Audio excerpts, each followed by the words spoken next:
चलो अभी हम इस वीडियो में देखेंगे जीओसी का quick revision for neat and JEE. ये बहुत ही क्विक रिवीजन है, इसमें कोई डिटेल्स नहीं है, बस ज़्यादा क्वेश्चन किस चीज़ पर पूछे जाते हैं उसी के ऊपर फोकस किया गया है। तो this just a revision lecture. इसमें हम क्या क्या देखेंगे देखो जरा। आइसोमेरिज्म, रिएक्शन क्या होती है, bond fusion, electron movement in covalent bond, intermediates और रिएजेंट के बारे में देखेंगे। फिर फिजिकल प्रॉपर्टीज जैसे कि मेल्टिंग पॉइंट, बॉइलिंग पॉइंट और सोलिबिलिटी, इसके ऊपर कैसे कैसे क्वेश्चन आते हैं ये देखेंगे। और उसके बाद हम देखेंगे एसिडिटी और बेसिडिटी, जिसके ऊपर बहुत ज़्यादा क्वेश्चन आते हैं। तो सबसे पहला टॉपिक है हमारा आइसोमेरिज्म, जिसके अंदर हम देखेंगे ये सब कुछ। देखो ये आइसोमेरिज्म तो वैसे बहुत ज़्यादा है, इसमें स्टेरियो मतलब स्ट्रक्चरल और स्टेरियो आइसोमर्स ऐसे दो तरीके होते हैं, लेकिन हम यहाँ पर सिर्फ स्ट्रक्चरल आइसोमेरिज्म के बारे में देखेंगे क्योंकि ये क्विक लेक्चर्स हैं हमारे, ज़्यादा वेटेज जिसको है और जो सिंपल है वो मैं बताने वाला हूँ यहाँ पर। ज़्यादा जिसमें मैकेनिज्म है, बहुत एक्सप्लेनेशन है, ये सब चीज़ें हम डिसाइड यहाँ पर इग्नोर करेंगे, राइट। चलो तो स्ट्रक्चरल आइसोमेरिज्म देखो ज़रा। स्ट्रक्चरल में क्या है, चेन आइसोमर, पोजिशन आइसोमर, उसके बाद है तुम्हारा फंक्शनल ग्रुप आइसोमर और मेटामेरिज्म। तो क्या है, सिंपल है। देखो चेन आइसोमेरिज्म में क्या होता है, जैसे कि ये दोनों एक दूसरे के चेन आइसोमर है, तो सिंपल है, चेन डिफरेंट होती है। एक स्ट्रेट चेन है तो दूसरी ब्रांच्ड है। देखो यहाँ पे भी एक स्ट्रेट चेन है तो दूसरी ब्रांच्ड है। अगर ब्रांच भी है, देखो ये ब्रांच है ये वाली, लेकिन अब अगर मैं कितने कार्बन है, 3 और 2 5 और 1 6, अब मैं इसको ऐसा निकालता हूं तो इसकी ब्रांचिंग अलग है और इसकी ब्रांचिंग अलग है, राइट। तो ये भी हो गए एक दूसरे के चेन आइसोमर, दोनों का मॉलिक्यूलर फॉर्मूला सेम रहता है। मैं यहाँ पे हाइड्रोजन ड्रॉ नहीं करता हूँ, समझ लेना है कि नेसेसरी हाइड्रोजन यहाँ पे ड्रॉ किए गए हैं। जैसे कि देखोगे तो यहाँ पर CH3 होगा, यहाँ पे 1 हाइड्रोजन होगा, यहाँ पे 2 हो गए, यहाँ पे 2, यहाँ पे 3 एंड सो ऑन।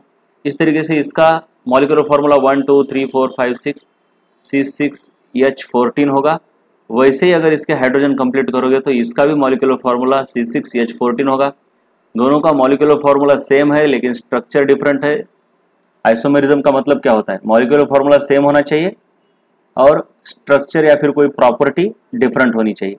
तो इन दोनों का स्ट्रक्चर डिफरेंट है, इसलिए इनके बॉइलिंग पॉइंट वगैरह डिफरेंट होंगे, इसलिए ये दोनों आइसोमर है।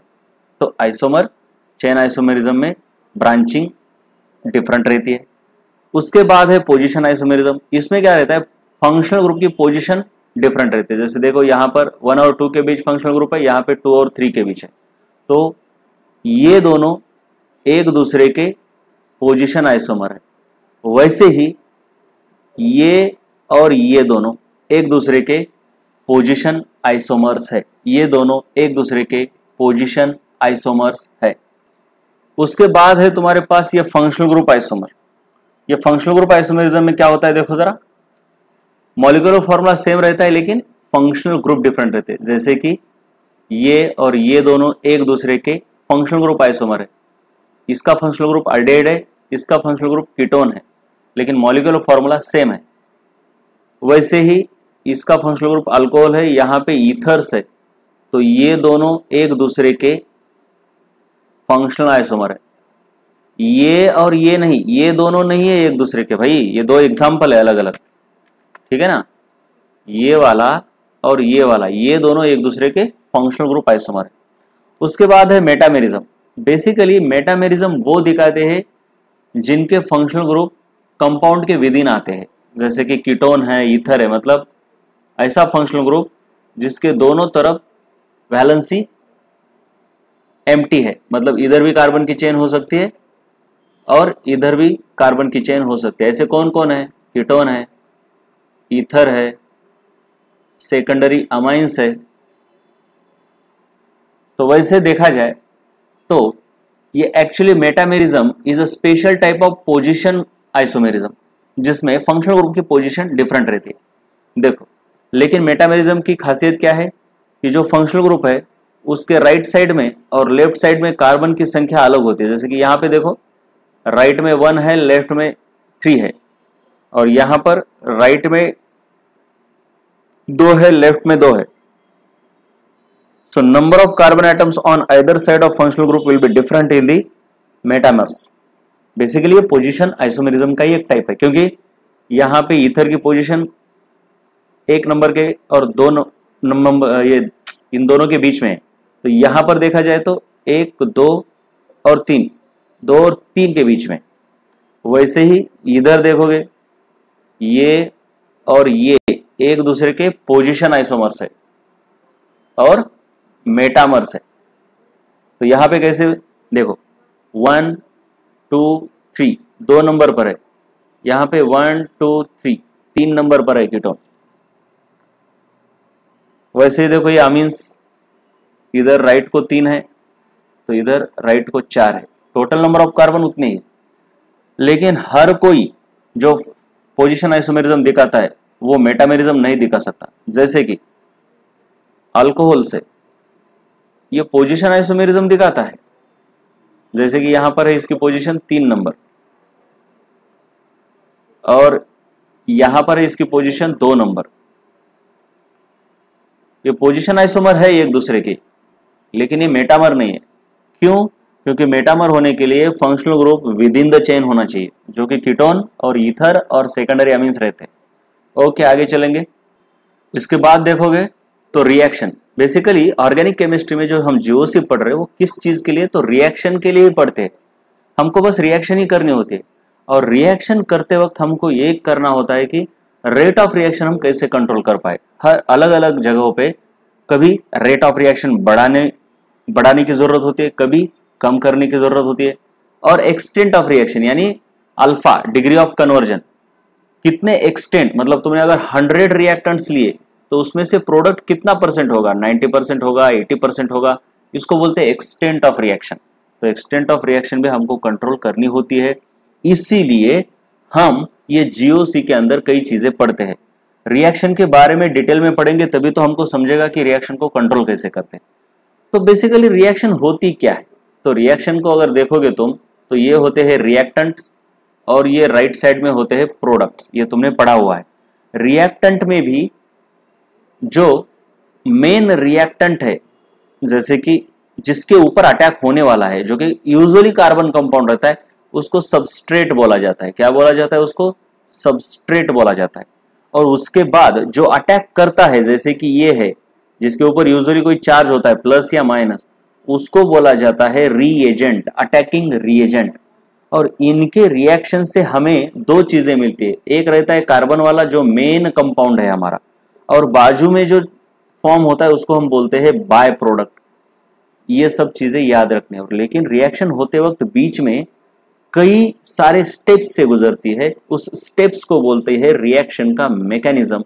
और इस स्टेप्स के अंदर ही फॉर्म होते हैं इंटरमीडिएट्स, और ये जो इंटरमीडिएट फॉर्म होते हैं ये बहुत ज्यादा काम के होते हैं, क्योंकि इनके ही ऊपर डिपेंड करती है रिएक्शन का रेट, और इनको कंट्रोल करने से ही रेट ऑफ रिएक्शन कंट्रोल हो जाता है। जैसे कि हम नीचे देखेंगे, जैसे कि अगर तुम देखोगे ऊपर वाली रिएक्शन, जहां पर तुमको दिख रहा था डायरेक्टली CH3Cl था, इसके ऊपर कोई OH ने अटैक कर दिया, OH इसकी जगह पे आके बैठा और तुमको मिला था CH3OH, और ये Cl बाजू में हट गया तो हमने इसको Cl- लिख दिया था।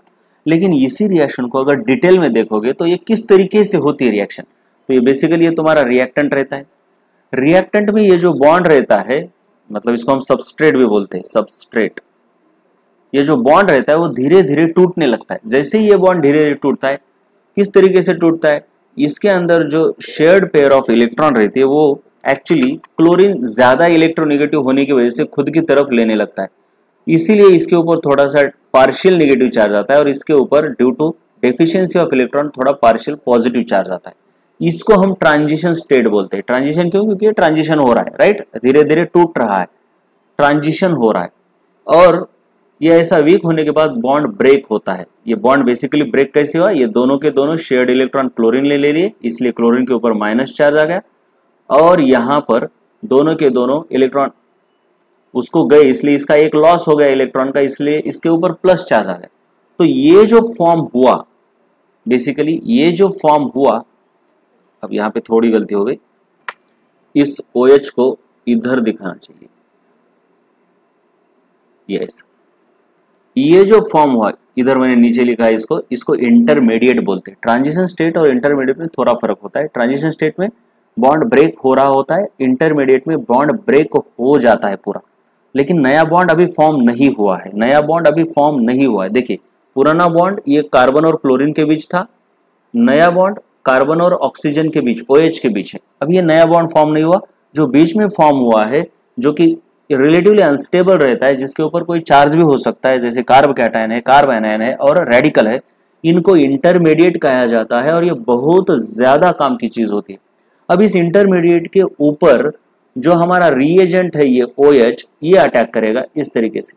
ये धीरे धीरे इसके करीब आएगा तो धीरे धीरे ये बॉन्ड फॉर्म होगा इनके बीच। देखिए, ये बॉन्ड टूट रहा था, अब ये फॉर्म हो रहा है और बहुत ज्यादा करीब आने पर ये बॉन्ड कंप्लीटली इनके बीच फॉर्म हो गया। इसको बोलते हैं प्रोडक्ट। और ये जो बॉन्ड फॉर्म हो रहा था, इसको बोलते हैं ट्रांजिशन स्टेट 2। ये पहली ट्रांजिशन स्टेट है, ये दूसरी ट्रांजिशन स्टेट है। पहली ट्रांजिशन स्टेट में बॉन्ड ब्रेक हो रहा था, इसलिए डॉट डॉट दिखाया। अभी ये फॉर्म हो रहा है, इसलिए डॉट डॉट दिखाया। इन दोनों की एनर्जी बहुत ज्यादा रहती है और ये फाइनल प्रोडक्ट हो गया। तो देखिए, रिएक्टेंट से प्रोडक्ट तक आने तक कितनी ज्यादा अंदर स्टेप्स रहती है। इसी को बोलते हैं रिएक्शन मैकेनिज्म। इसको जरा एनर्जी डायग्राम में देख लेते हैं। देखो बिल्कुल आराम से, इसको जूम आउट करके देखते हैं। यह है energy versus time diagram. Energy versus time diagram. इसमें क्या हो रहा है, देखो पहले ये रिएक्टेंट है, इसको ऊपर भी देखना है। ये देखो, ये रिएक्टेंट है, सबस्ट्रेट जो है, तो ये धीरे धीरे इसका बॉन्ड ब्रेक हो रहा होता है तो ट्रांजिशन स्टेट 1 आती है। देखो ये, जिसकी एनर्जी काफी ज्यादा है। देखिए, ये पीक है, सबसे ज्यादा एनर्जी। और जब ये ब्रेक होता है, ये ब्रेक होने के बाद ये जो कार्ब कैटायन फॉर्म हो रहा है, इसको हम इंटरमीडिएट बोलते हैं। इसकी एनर्जी थोड़ी कम रहती है। देखो, इसकी एनर्जी ट्रांजिशन स्टेट में कम रहती है, लेकिन रिएक्टेंट से ज्यादा रहेगी, क्योंकि रिएक्टेंट से ये अनस्टेबल है, लेकिन ट्रांजिशन स्टेट से ज्यादा स्टेबल है। एनर्जी ज्यादा तो स्टेबिलिटी कम। तो ये इंटरमीडिएट बहुत ही काम की चीज रहती है।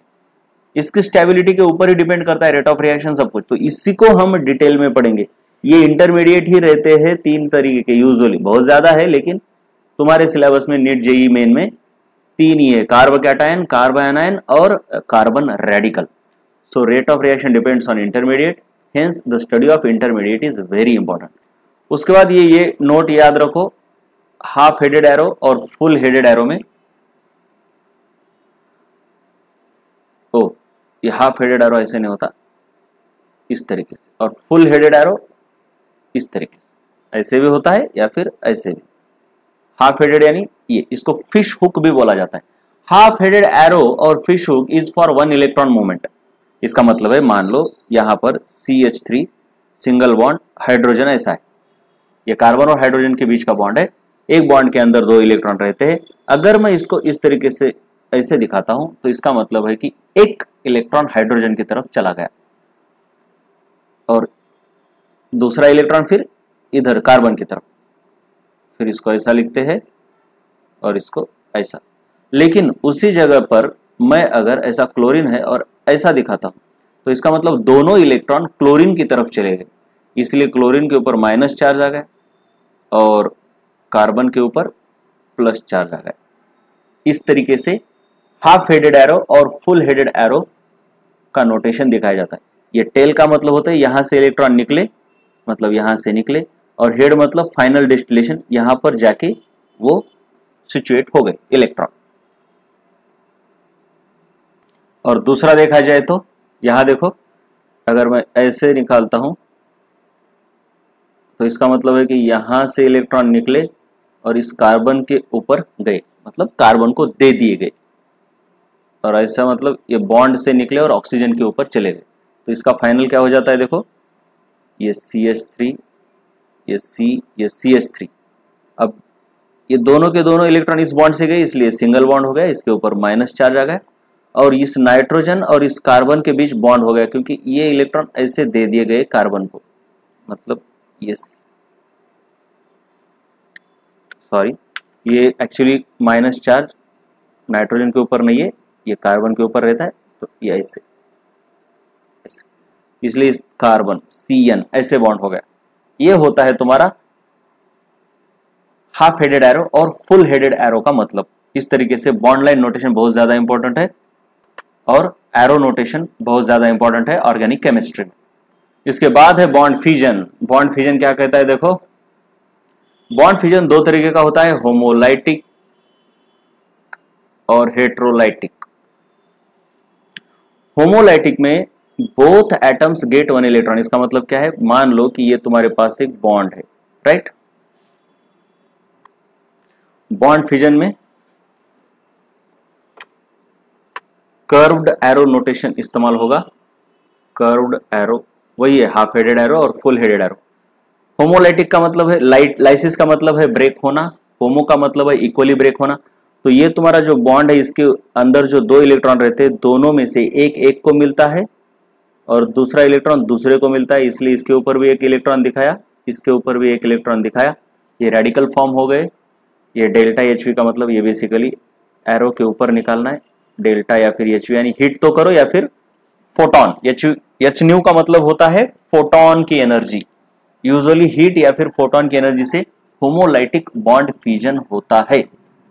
जबकि अगर तुम देखोगे हेट्रोलाइटिक बॉन्ड फिजन में बॉन्ड के अंदर जो दोनों के दोनों इलेक्ट्रॉन रहते हैं वो दोनों के दोनों जो मोर इलेक्ट्रोनेगेटिव होता है वो ले जाता है, जैसे कि ये देखो इस तरीके से। और इसीलिए क्या हो गया तुम्हारा, इसके ऊपर प्लस चार्ज आ गया और इसके ऊपर माइनस चार्ज। ये जो है तुम्हारा कार्ब कैटायन है, ये जो है तुम्हारा कार्ब कैटायन है। यहाँ पे आयंस फॉर्म होते हैं। या फिर मान लो CH3 ये ऐसा है और इनमें से ये Y है, लेस इलेक्ट्रोनेगेटिव है, तो ये दोनों के दोनों इलेक्ट्रॉन कार्बन खा जाएगा। देखिए यहाँ पे हाफ हेडेड एरो इस्तेमाल किया है, यहाँ पे फुल हेडेड एरो है। ये हेट्रोलाइटिक क्यों है, क्योंकि ये यहाँ पे हेट्रो मतलब अलग अलग डिफरेंट डिस्ट्रीब्यूशन ऑफ इलेक्ट्रॉन है। एक को दोनों इलेक्ट्रॉन मिल रहे, एक को कुछ भी नहीं मिल रहा है, इसलिए ये हेट्रो है। यहाँ पे दोनों को इक्वली मिल रहा है, इसलिए ये होमो है। तो यहाँ पे ये माइनस चार्ज आ गया, यहाँ पे प्लस आ गया, तो ये जो फॉर्म हुआ ये कार्ब एनायन है। तो बेसिकली हेट्रोलाइटिक में आयंस फॉर्म होते हैं, तो कार्ब कैटायन या फिर कार्ब एनायन, लेकिन यहाँ पर यूजुअली रेडिकल फॉर्म होते हैं क्योंकि दोनों को एक एक इलेक्ट्रॉन मिल जाता है। नीचे क्या बोला है देखो, in this homo type of bond fission, homolytic bond fission, it forms free radicals with unpaired electrons and it happens when C और Y जो कि जिनके बीच ये बॉन्ड था पहले, इनकी इलेक्ट्रोनेगेटिविटी अगर सिमिलर है या फिर नियरली इक्वल है तो ज्यादातर ऐसा होता है, होमोलाइटिकली बॉन्ड फिजन होता है। क्योंकि किसको ज्यादा दे, दोनों की ताकत या फिर इलेक्ट्रोनेगेटिविटी सेम है। यहाँ पे यूजुअली आयंस फॉर्म होते हैं, हमने देखा, और इलेक्ट्रोनेगेटिविटी के बीच का डिफरेंस ज्यादा होना चाहिए, मतलब एक की इलेक्ट्रोनेगेटिविटी बहुत कम और दूसरे की ज्यादा। तो जिसकी ज्यादा है वो दोनों के दोनों इलेक्ट्रॉन ले जाएगा। यहाँ पे हाफ हेडेड एरो, यहाँ पे फुल हेडेड एरो का इस्तेमाल किया जाता है। अब हम आगे देखेंगे electron movement in covalent bond. Now this is very important, बहुत ज्यादा इंपॉर्टेंट है। इसमें हम क्या क्या देखेंगे, inductive effect, resonance, hyper conjugation, electromeric. इनमें से ये दोनों बहुत ज्यादा इंपॉर्टेंट है, इनके ऊपर बहुत ज्यादा क्वेश्चन आते हैं, अप्लाइड क्वेश्चन आते हैं, इनके एप्लीकेशन भी बहुत ज्यादा है।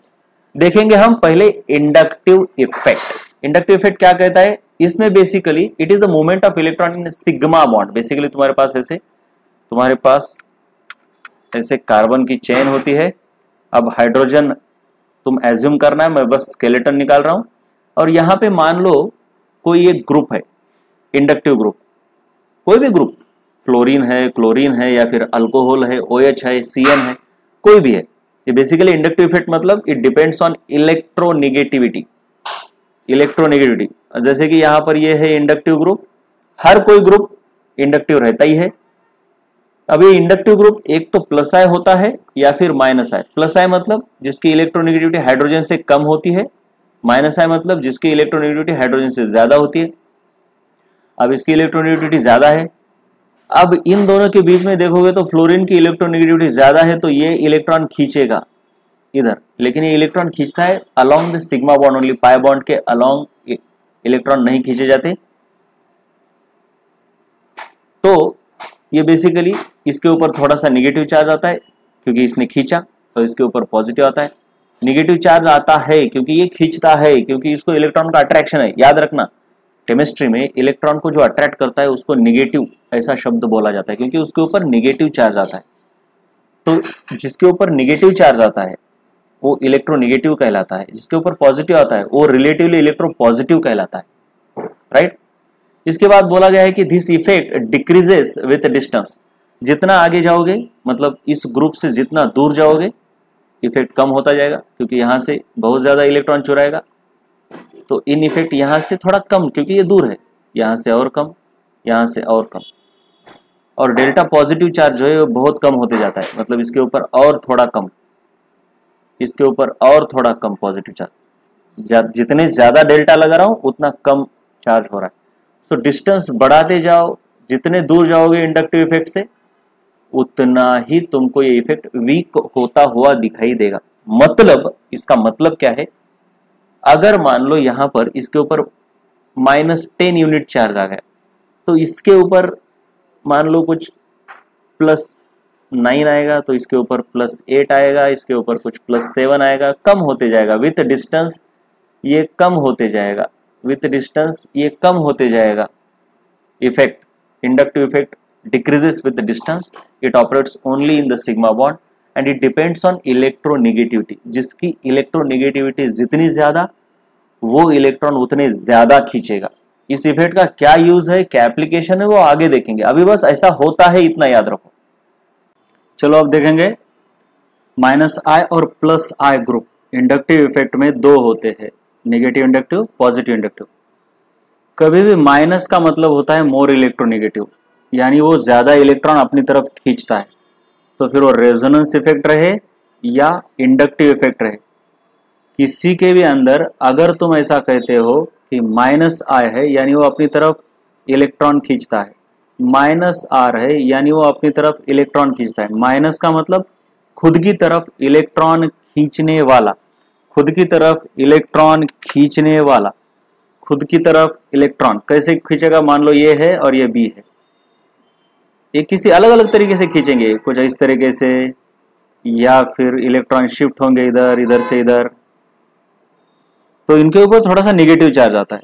यहाँ पर तो पूरा का पूरा नेगेटिव चार्ज आएगा, नेगेटिव चार्ज आता है इसीलिए इनको नेगेटिव बोला जाता है। -I रहे, -R रहे, इलेक्ट्रॉन विथड्रॉइंग कहा जाता है, इलेक्ट्रॉन विथड्रॉइंग ग्रुप्स, या फिर -I -R, इनकी इलेक्ट्रोनेगेटिविटी ज्यादा रहती है, इलेक्ट्रोनेगेटिव रहते हैं ये, इलेक्ट्रोनेगेटिव। देखिए इनके हर एक वर्ड में नेगेटिव वर्ड है, यहाँ भी नेगेटिव है, यहाँ भी नेगेटिव है, क्यों है, क्योंकि इलेक्ट्रॉन को खुद की तरफ खींचते हैं, इसलिए इनके ऊपर पार्शियल नेगेटिव या फिर पूरा नेगेटिव आता है, इसलिए इनको -I -R इलेक्ट्रोनेगेटिव ग्रुप्स ऐसा यूजुअली कहा जाता है।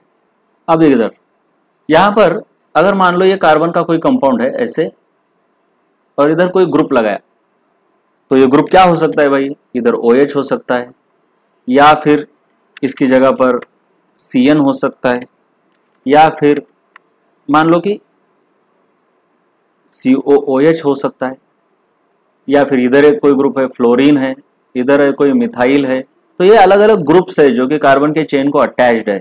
तो इन ग्रुप को या तो हम +I या फिर -I कहते हैं। तो ये -I कौन होते हैं, ऐसे ग्रुप जिनका अटैच्ड एटम या फिर ओवरऑल ग्रुप उनकी इलेक्ट्रोनेगेटिविटी मोर देन हाइड्रोजन रहती है, मोर इलेक्ट्रोनेगेटिव, E- की जगह क्या चाहिए, more electronegative than hydrogen, hydrogen से ज्यादा इलेक्ट्रोनेगेटिव ये ग्रुप रहते हैं। हाइड्रोजन से ज्यादा इलेक्ट्रोनेगेटिव जो भी ग्रुप है या फिर एटम है, तो उस ग्रुप को या एटम को -I ग्रुप कहेंगे। अगर उसकी इलेक्ट्रोनेगेटिविटी हाइड्रोजन से कम आती है, ओवरऑल इलेक्ट्रॉन खींचने की पावर हाइड्रोजन से कम आती है, इलेक्ट्रोनेगेटिविटी लेस देन हाइड्रोजन आती है, तो हम उससे, देखिए इसकी जगह पर इलेक्ट्रोनेगेटिविटी होना चाहिए, +I ग्रुप कहते हैं। दे आर इलेक्ट्रॉन विड्रॉइंग, मतलब इलेक्ट्रॉन को खुद की तरफ खींचते हैं, ये इलेक्ट्रॉन डोनेटिंग होते।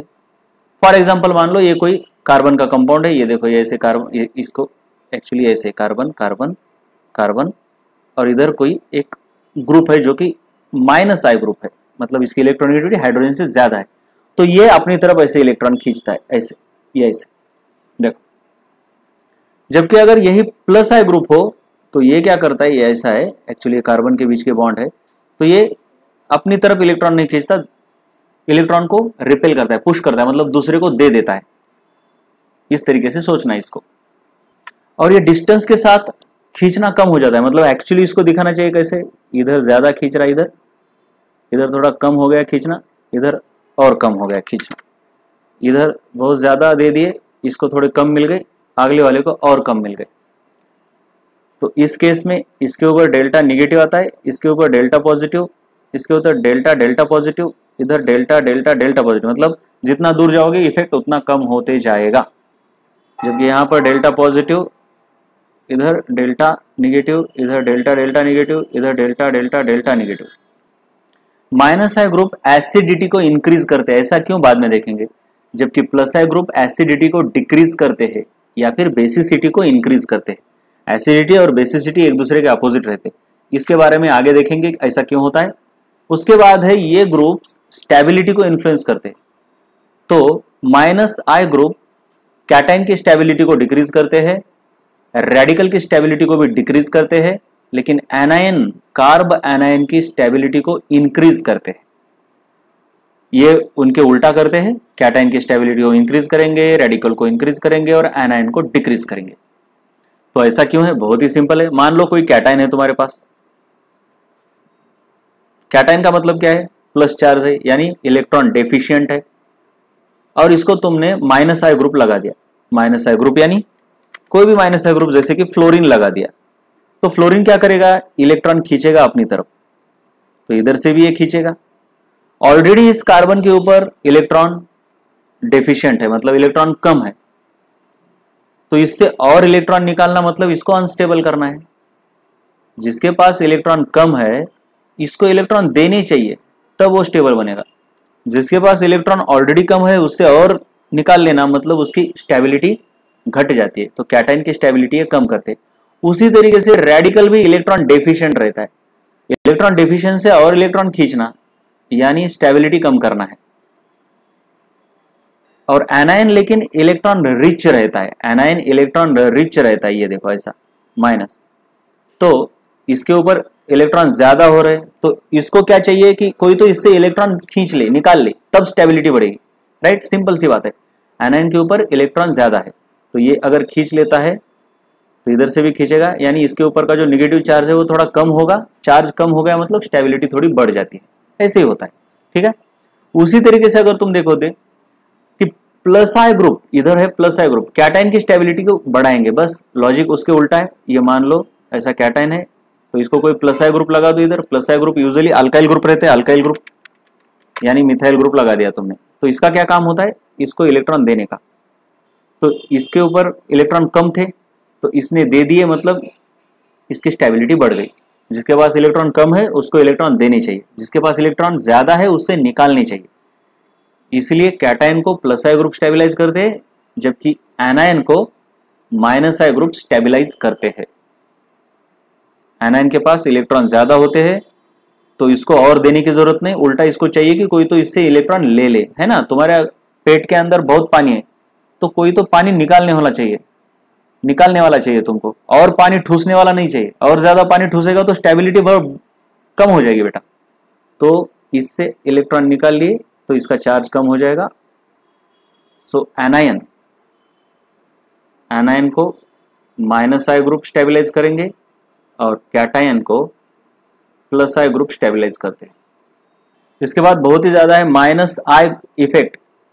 इसकी जो ऑर्डर दिए एनसीईआरटी के अंदर, इसको याद करना है, बहुत इंपॉर्टेंट है। ये याद करना है, बहुत ज्यादा इंपॉर्टेंट रहती है, इसके एप्लीकेशन बहुत ज्यादा है आगे। देखिए हाइड्रोजन तक दिया हुआ है, कौन कौन किस तरीके से इलेक्ट्रोनेगेटिव है, क्योंकि तुमको पूछेंगे कौन ज्यादा स्टेबल है। मैंने अभी बोला कि कार्ब एनायन को माइनस आई ग्रुप स्टेबिलाईज करते हैं, तो इधर अगर मैंने NO2 लिखा और फिर दूसरा मैंने क्या, मान लो कोई X लिखा है, X मतलब हैलोजन है। अब यहां पर मैंने ऐसे डैश नहीं लगाया, एक्चुअली ऐसा डैश रहता है, डैश।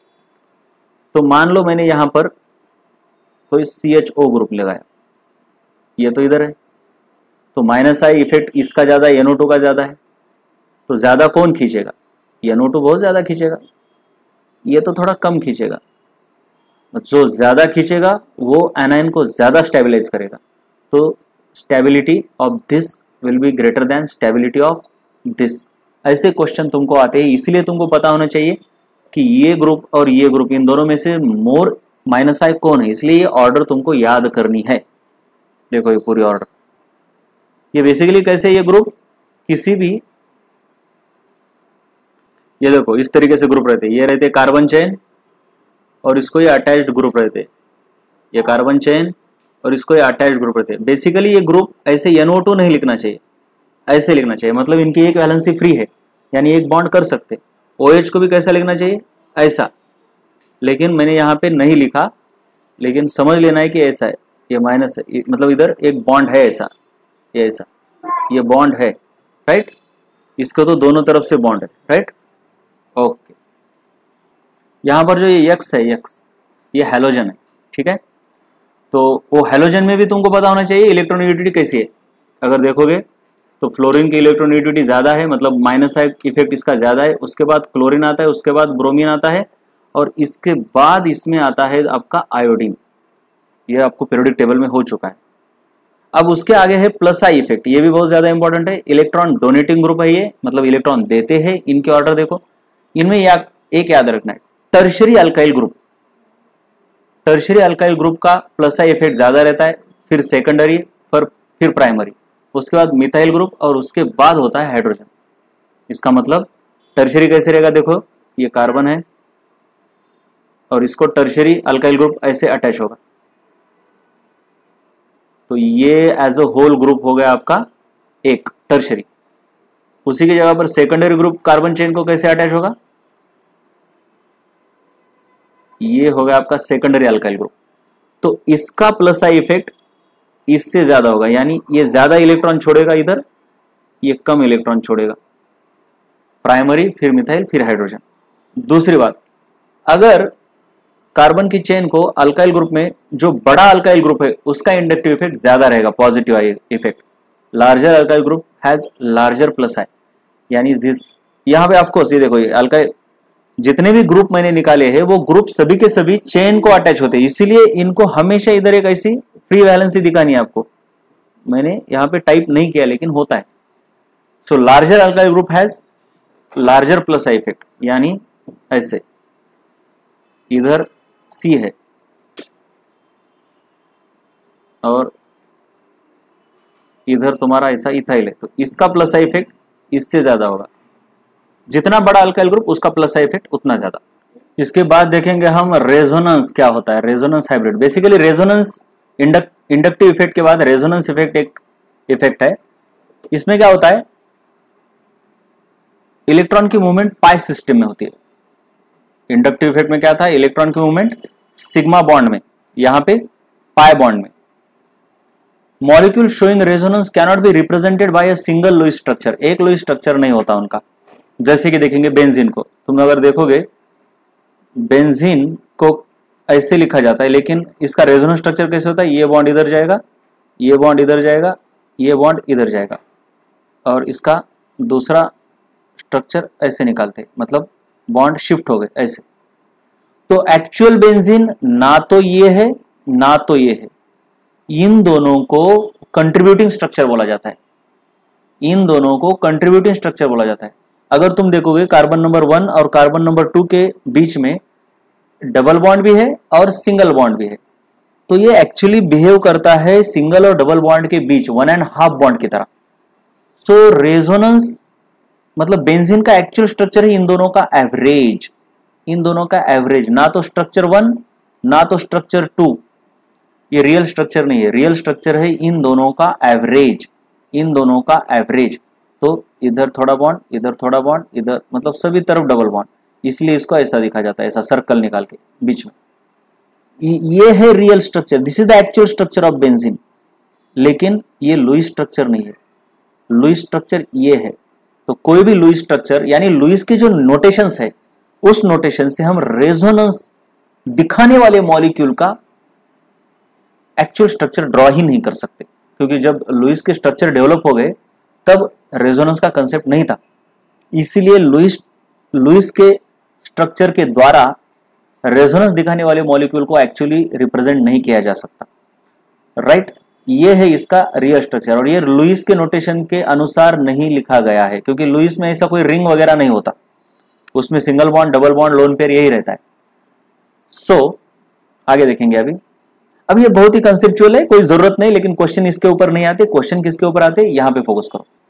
तो real benzene exist as structure number 3, ये इसी को बोलते हैं रेजोनेंस हाइब्रिड स्ट्रक्चर, यानी कि ये इन दोनों का हाइब्रिड है, मिक्सचर है। हाइब्रिड का मतलब मिक्सचर। 1 और 2 ये और ये, इनको बोला जाता है कैनोनिकल फॉर्म्स या फिर रेजोनेंस स्ट्रक्चर या फिर कंट्रीब्यूटिंग स्ट्रक्चर्स बोला जाता है इनको। More stable canonical form contributes more to the hybrid, ये याद रखना, जितना ज्यादा स्टेबल है। अब यहां पर तो ये दोनों के दोनों स्ट्रक्चर आइडेंटिकल है, लेकिन कभी कभी ऐसा नहीं होता, एक स्ट्रक्चर अलग रहता है, एक स्ट्रक्चर अलग रहता है। जैसे कि तुम इधर देखो, ये ब्यूटाडाइन है, ब्यूटाडाइन, तो इसका रेजोनेंस स्ट्रक्चर ये इधर शिफ्ट होता है, ये इधर शिफ्ट होता है, तो ये रेजोनेंस दिखाता है। और इस तरीके से ये इधर प्लस चार्ज आएगा, इधर माइनस चार्ज आएगा।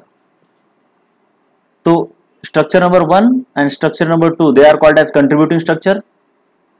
ये रेजोनेंस दिखाते हैं, इसलिए इसका एक्चुअल स्ट्रक्चर ना तो 1 है ना तो 2 है, ये बस कंट्रीब्यूटिंग लुईस स्ट्रक्चर्स है। एक्चुअल स्ट्रक्चर क्या है, कार्बन नंबर 1 2 3 4 सबके बीच में डबल बॉन्ड कैरेक्टर है, पार्शियल डबल बॉन्ड कैरेक्टर, यानी सिंगल बॉन्ड भी है, डबल बॉन्ड भी है, इसका मतलब है 1.5 बॉन्ड है, राइट। तो एक्चुअल स्ट्रक्चर तो इसका ऐसा रहेगा, एक्चुअल स्ट्रक्चर, इधर भी थोड़ा डबल बॉन्ड, इधर भी थोड़ा डबल बॉन्ड, इधर भी थोड़ा डबल बॉन्ड, थोड़ा इधर पॉजिटिव चार्ज, थोड़ा इधर negative charge. This is your real structure, resonance hybrid structure. 1 और 2 are called as contributing structure. अब यहाँ पे स्ट्रक्चर नंबर 1 और 2 सेम नहीं है, ये ज्यादा स्टेबल है। क्यों ज्यादा स्टेबल है वो आगे देखेंगे। 2-3 स्ट्रक्चर में से कौन सा स्ट्रक्चर ज्यादा स्टेबल रहता है, उसके लिए कुछ रूल्स रहते हैं। जिसके ऊपर ज्यादा चार्जेस है वो कम स्टेबल रहता है, इसलिए स्ट्रक्चर नंबर 2 कम स्टेबल है। इसीलिए फाइनल स्ट्रक्चर में ज्यादा कंट्रीब्यूशन जो ज्यादा स्टेबल है उसका रहेगा। स्टेबल ये है तो इसका कंट्रीब्यूशन ज्यादा रहेगा, ठीक है। तो देखेंगे हम 2 स्ट्रक्चर में से कौन सा ज्यादा स्ट्रक्चर स्टेबल रहता है, उसके लिए कुछ रूल्स है। So more stable structure should have following things, more stable structure should have following things. यहाँ पे मैंने टेबल निकाला है और आगे एग्जाम्पल दिए। चलो, तो सबसे पहले कंडीशन क्या है, it should have complete octet of all atoms. 2 structure में से जिस स्ट्रक्चर के सभी एटम्स का ऑक्टेट कंप्लीट है और दूसरे वाले का अगर नहीं है तो वो जिसका नहीं है वो लेस स्टेबल होगा। इधर जो कंडीशन लिखी है वो मोर स्टेबल वाले की लिखी है। जैसे कि तुम अगर इधर देखोगे, स्ट्रक्चर नंबर 1 और स्ट्रक्चर नंबर 2 ये दोनों एक दूसरे के रेजोनेंस स्ट्रक्चर है या फिर कंट्रीब्यूटिंग स्ट्रक्चर। तो यहाँ पे रेजोनेंस होता है, क्यों होता है, क्योंकि double bond, single bond, double bond है। जहां पर भी तुमको कॉन्जुगेटेड सिस्टम दिखती है, ये क्या होती है बाद में देखेंगे हम, तो यहाँ पे रेजोनेंस होगा। तो ये इधर से इधर गया और ये इधर से इधर गया, तो इसके ऊपर प्लस चार्ज, इधर डबल बॉन्ड और इधर माइनस चार्ज। तुम अगर देखोगे तो यहाँ पे इसका ऑक्टेट कंप्लीट नहीं है, करके देखो, ये कार्बन है, इसको अगर देखोगे तो कैसा है, इधर एक बॉन्ड है, 2 हाइड्रोजन है बस, और प्लस चार्ज। तो कितने इलेक्ट्रॉन है, इस बॉन्ड के अंदर 2, इसके अंदर 2 और इसके अंदर 2, यानी 6 इलेक्ट्रॉन है। इसके अराउंड सिर्फ 6 इलेक्ट्रॉन है, इसका ऑक्टेट कंप्लीट नहीं है। लेकिन यहाँ पर सभी का ऑक्टेट कंप्लीट है, इसलिए ये मोर स्टेबल है, ये लेस स्टेबल है, ठीक है। इससे पहले हम ये मोर स्टेबल के लिए क्या क्या रूल्स है ये देखने से पहले हम देखेंगे कि रेजोनेंस कहाँ पे दिखाया जाता है, कहाँ पे शो होता है resonance. So resonance is shown by following systems, double bond, single bond, double bond, जहां पर भी है वहां पे रेजोनेंस दिखाई देगा। देखो इस तरीके से double bond, single bond, double bond, alternate होना चाहिए, ऐसे नहीं डबल बॉन्ड ऐसा नहीं, अल्टरनेट। डबल बॉन्ड है तो इधर सिंगल बॉन्ड होना चाहिए, फिर डबल बॉन्ड, उसके बाद double bond, single bond, lone pair होना चाहिए। देखो ये डबल बॉन्ड, सिंगल बॉन्ड, उसके बाद लोन पेयर, या फिर double bond, single bond, positive charge. देखो ये double bond, single bond, positive charge, double bond, single bond, lone pair भी चलता है। ये देखो डबल बॉन्ड, सिंगल बॉन्ड और इसके ऊपर लोन पेयर है, इसकी कोई जरूरत नहीं माइनस की। उसके बाद double bond, single bond, unpaired electron. ये देखो double bond, single bond, unpaired electron. ऐसे सिस्टम जहां जहां पे दिखेंगे इनको कॉन्जुगेटेड सिस्टम बोलते हैं और यहाँ पे तुमको रेजोनेंस दिखाई देगा। जैसे कि यहाँ पर देखो तुम, कहाँ पे, इधर देखो कहाँ पे तुमको कॉन्जुगेटेड सिस्टम दिखाई दे रही है, पहचान लो जरा।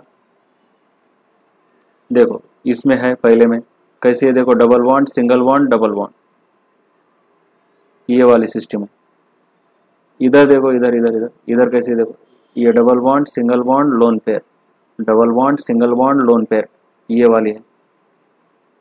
इधर देखो double bond single bond -4, double bond single bond -4, double bond single bond negative charge, यहाँ पे लिखा नहीं है लेकिन नेगेटिव चार्ज, ये देखो ये लोन पेयर डबल आ गया, double bond single bond negative charge, ये भी एक सिस्टम है कॉन्जुगेटेड में।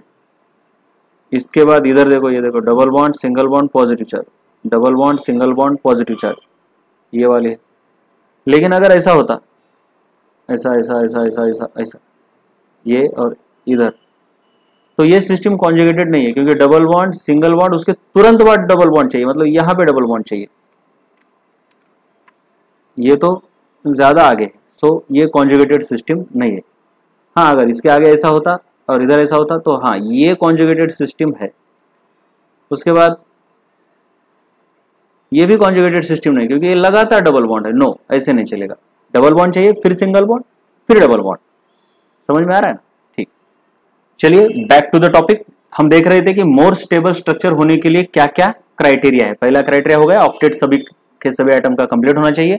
उसके बाद जो भी स्ट्रक्चर है उसके ऊपर कम से कम चार्ज चाहिए। तो ये पहला स्ट्रक्चर है, ये दूसरा स्ट्रक्चर है। फिर से मैंने ऊपर वाला एग्जांपल ले लिया ब्यूटाडाइन का, ये तुमको रेजोनेंस दिखाई देगा यहाँ पे भी। क्यों? क्योंकि यहाँ पे double bond single bond double bond conjugated system है। कॉन्जुगेटेड सिस्टम मैं बोल रहा हूँ, कॉन्जुगेटेड सिस्टम बोलते हैं इनको, जो मैंने 4-5 अभी दिखाई थी, कॉन्जुगेटेड सिस्टम। तो यहाँ पे ऐसा होने के बाद ये तुमको स्ट्रक्चर दिखाई देगा। तुम अगर 1 और 2 में देखोगे तो यहाँ पे एक चार्ज है, यहाँ पे चार्ज है, लेकिन यहाँ पे कोई चार्ज नहीं। तो ये है तुम्हारा मोर स्टेबल दोनों में से, ये है तुम्हारा मोर स्टेबल दोनों में से ये स्टेबल है। तो रेजोनेंस हाइब्रिड में इसका कंट्रीब्यूशन ज्यादा होगा। उसके बाद है ये मोर स्टेबल स्ट्रक्चर कैसे पहचानना है, बहुत ज्यादा इंपॉर्टेंट है। इसके ऊपर ज्यादा क्वेश्चन आते हैं। 2-4 स्ट्रक्चर देंगे, उनमें से कौन है सबसे ज्यादा स्टेबल। तो तुमको सबसे पहले देखना है कि सभी का ऑक्टेट कंप्लीट है क्या। फिर उसके बाद प्रायोरिटी देनी है चार्ज कम से कम किसके ऊपर है। उसके आगे अगर चार्ज है भी, अगर मान लो चार्ज है भी, तो कम से कम चार्ज, नेगेटिव चार्ज होना चाहिए इलेक्ट्रोनेगेटिव एटम के ऊपर, और पॉजिटिव चार्ज होना चाहिए इलेक्ट्रो पॉजिटिव एटम के ऊपर, इलेक्ट्रो पॉजिटिव एटम के ऊपर। सिंपल सी बात है, ये तो नेचुरल टेंडेंसी है। जो इलेक्ट्रोनेगेटिव है उसको ज्यादा प्यार है इलेक्ट्रॉन का, तो वो नेगेटिव चार्ज को हैंडल कर सकता है। यहाँ पे देखो तुम, ये कार्बन, ये कॉन्जुगेटेड सिस्टम है, तो ये रेजोनेंस दिखाएगा। ये ऐसे इधर से इधर जाएगा और ये इधर से इधर जाएगा, तो ये -4, इधर डबल बॉन्ड। तो इन दोनों में से स्ट्रक्चर नंबर 1 और 2, अब अगर आप देखोगे तो चार्ज तो दोनों के ऊपर है, तो इसलिए रूल नंबर 2 से हम नहीं डिसाइड कर सकते कि कौन ज्यादा स्टेबल है। लेकिन रूल नंबर 3 से देखा जाए तो यहाँ पे नेगेटिव चार्ज कार्बन के ऊपर है और यहाँ पे नेगेटिव चार्ज ऑक्सीजन के ऊपर है। ऑक्सीजन मोर इलेक्ट्रोनेगेटिव है, तो उसके ऊपर नेगेटिव चार्ज ज्यादा स्टेबल रहेगा। इसलिए structure number 2 is more stable then structure number 1। इसके बाद अगर मान लो चार्ज है, तो उसके आगे क्या होना चाहिए, लाइक चार्जेस अगर है, मतलब पॉजिटिव है, तो they should be far away from each other. जैसे कि इधर देखोगे तुम, ये स्ट्रक्चर, इसके अंदर क्या है देखो, ये पॉजिटिव चार्जेस यहां पर है, और इसने अगर रेजोनेंस दिखाया, क्योंकि ये कॉन्जुगेटेड सिस्टम है, ये भी कॉन्जुगेटेड है, तो यहाँ पे ये हो सकता है कि यहाँ से इधर चला गया, तो तुमको ये प्लस चार्ज यहाँ से यहाँ पर शिफ्ट हो गया। तो यहाँ पे प्लस चार्ज देखिए कितने करीब है, यहाँ पे लाइक चार्जेस दूर दूर है, इसलिए ये मोर स्टेबल है, ये लेस स्टेबल है। अगर अनलाइक चार्जेस है तो वो एक दूसरे के ज्यादा करीब होने चाहिए, क्योंकि इलेक्ट्रोस्टैटिक का कंसेप्ट है भाई, लाइक चार्जेस जितने दूर हो उतनी पोटेंशियल एनर्जी कम हो जाती है, लेकिन अनलाइक चार्जेस जितने करीब आएंगे पोटेंशियल एनर्जी उतनी कम होगी। एनर्जी कम यानी स्टेबिलिटी ज्यादा, ये तो बहुत इंपॉर्टेंट है। Energy is inversely related to stability, energy ज्यादा स्टेबिलिटी कम, तो ये लेस स्टेबल है। इन दोनों स्ट्रक्चर में देखो, ये कॉन्जुगेटेड सिस्टम दिखा रहा है, तो यहाँ पे क्या होगा, ये इधर से इधर जाएगा, इस बॉन्ड के ऊपर गया, तो ये देखिए ये लाइक चार्जेस करीब है, लाइक चार्जेस दूर है, तो ये है मोर स्टेबल स्ट्रक्चर। इसके बाद रेजोनेंस में क्या देखते हैं हम, resonance hybrid is most stable due to moving electron. Lewis structure जो कंट्रीब्यूटिंग होते हैं उनमें इलेक्ट्रॉन स्टैटिक रहते हैं, लेकिन एक्चुअल स्ट्रक्चर जो रहता है उसमें इलेक्ट्रॉन मूविंग रहते हैं। मूविंग इलेक्ट्रॉन की वजह से स्टेबिलिटी बढ़ जाती है। उसके बाद जो कंट्रीब्यूटिंग स्ट्रक्चर है या फिर कैनोनिकल फॉर्म्स है, they do not actually exist, actual existence नहीं रहता है उनका, जो स्ट्रक्चर मैंने अभी दिखाए थे। No, in different canonical forms position of atoms are same, only position of electron changes. ये बहुत इंपॉर्टेंट है। देखिए बेंजीन का ये एक स्ट्रक्चर था, उसके बाद ये एक दूसरा कंट्रीब्यूटिंग स्ट्रक्चर था।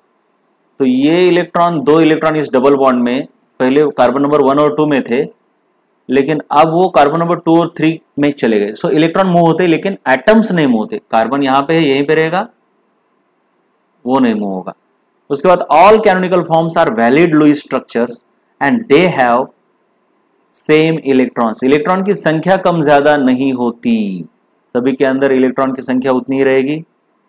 ये सभी वैलिड लुईस स्ट्रक्चर है अकॉर्डिंग टू लुईस नोटेशन। ये वैलिड लुईस स्ट्रक्चर है, बट रियल में ये स्ट्रक्चर मॉलिक्यूल का नहीं है।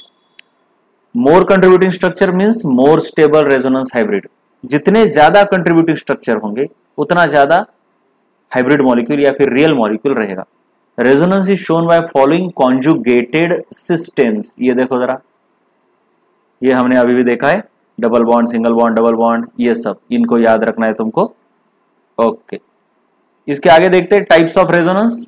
रेजोनेंस के टाइप से दो है, प्लस आर माइनस आर, नाम से ही पता चल जाता है। प्लस का मतलब इलेक्ट्रॉन को जो अपने से दूर धकेलता है, और माइनस का मतलब जो खुद के ऊपर इलेक्ट्रॉन लेना चाहता है, खुद की तरफ लेना चाहता है, उसके ऊपर माइनस चार्ज आता है। ये हमने ऑलरेडी देखा हुआ है। देखो तो ये प्लस आर है। प्लस आर इफेक्ट वो ग्रुप दिखाता है जिसका transfer of electron away from group हो जाता है, उस ग्रुप को हम प्लस आर ग्रुप बोलते हैं। जैसे कि यहां पे देखो, तुम इस ग्रुप को अगर देखोगे तो यहां पे lone pair, double, single bond, double bond, ये कॉन्जुगेटेड सिस्टम है। इसलिए अब इसने इलेक्ट्रॉन इसकी तरफ दे दिए। देखिए जिधर पॉसिबिलिटी है उधर वो ट्राई करता है। तो अब इस ग्रुप से दूर चले गए इलेक्ट्रॉन, ग्रुप से दूर चले गए मतलब रिंग की तरफ चले गए इलेक्ट्रॉन, इसलिए इसको प्लस आर बोला है। जबकि यही अगर इस NO2 ग्रुप को देखोगे तो पहले तो देखना है कि क्या हो सकता है।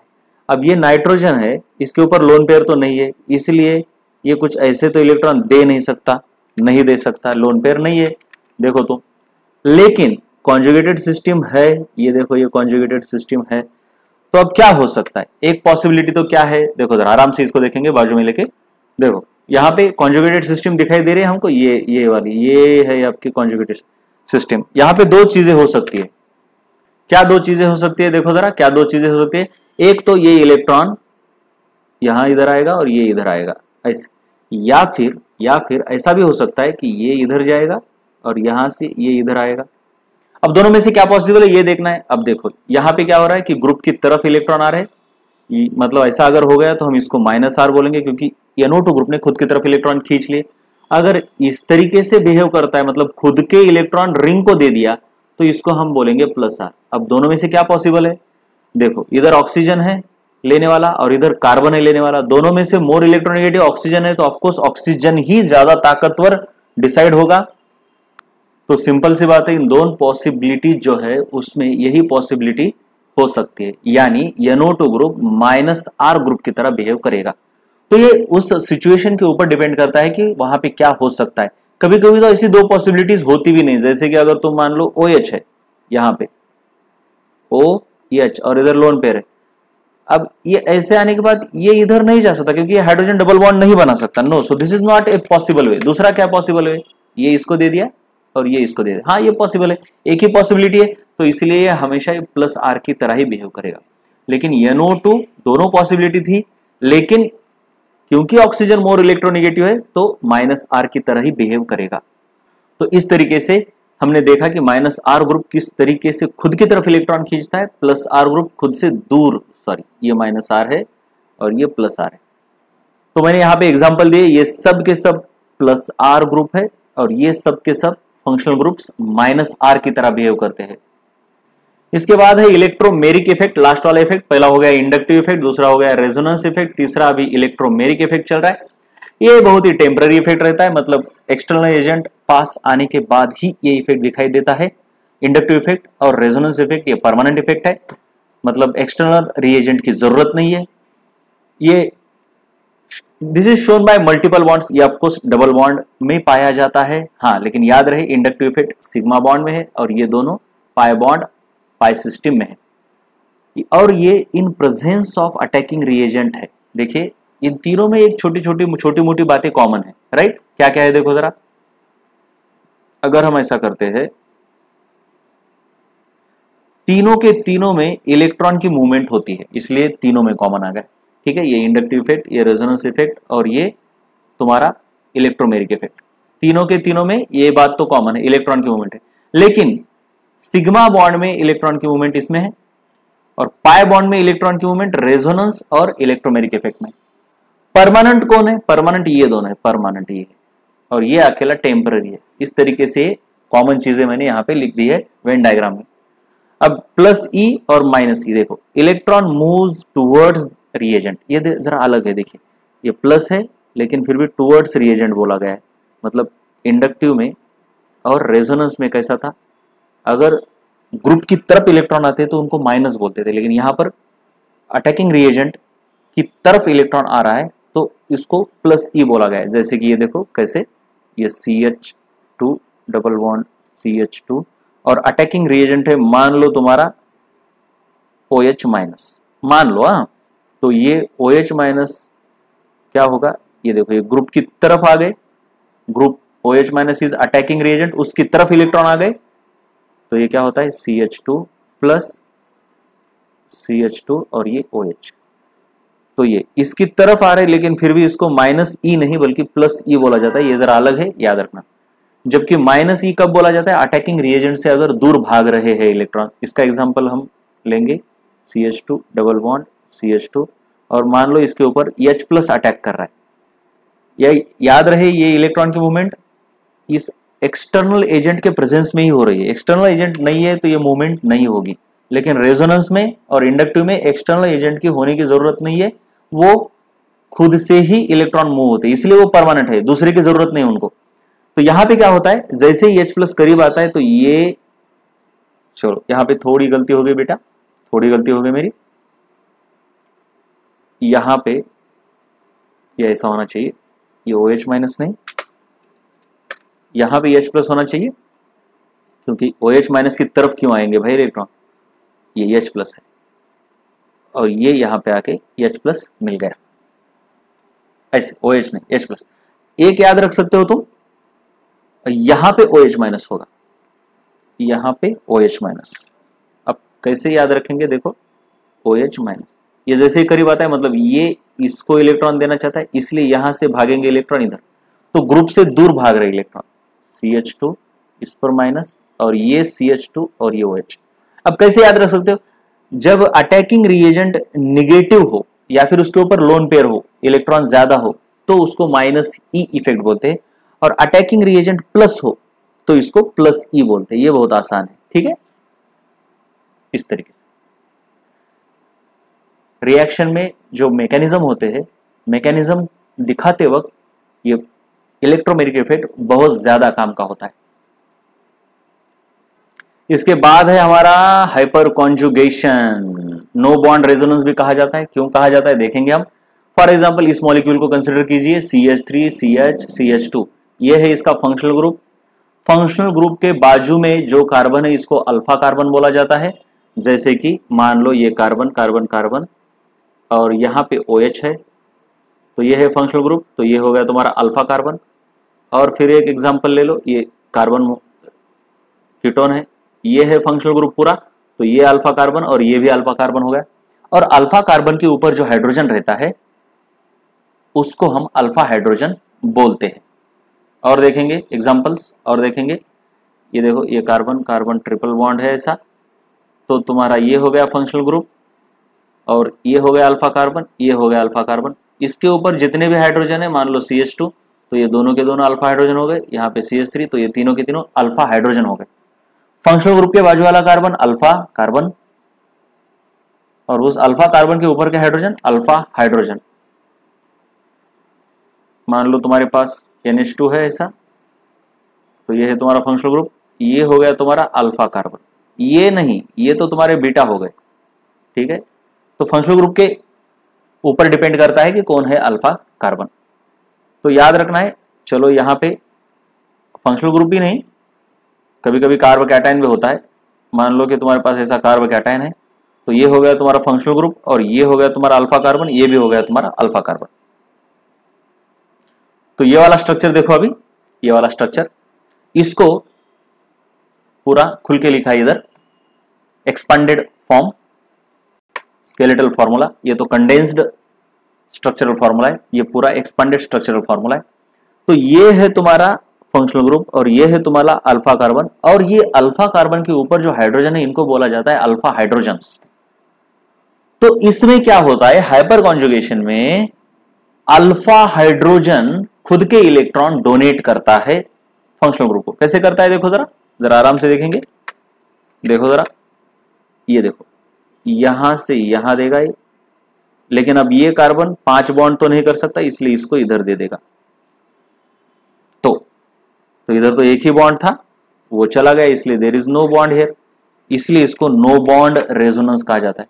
क्योंकि रेजोनेंस में क्या होता है, कभी भी जीरो बॉन्ड नहीं होता। देखो ऐसे ऐसे होता है रेजोनेंस में, हमेशा कैसा होता है, देखो इधर से इधर चला गया, इधर से इधर चला गया, एक बॉन्ड चला गया, लेकिन एक बॉन्ड रहता है, लेकिन यहाँ पे एक ही था वही चला गया, इसलिए बॉन्ड ही नहीं है, तो इसको नो बॉन्ड रेजोनेंस कहा जाता है। रेजोनेंस क्यों, क्योंकि यहाँ पर रेजोनेंस की तरह ही इलेक्ट्रॉन की मूवमेंट हो रही है, बॉन्ड को छोड़ के इलेक्ट्रॉन दूसरे दो एटम के बीच में जा रहे।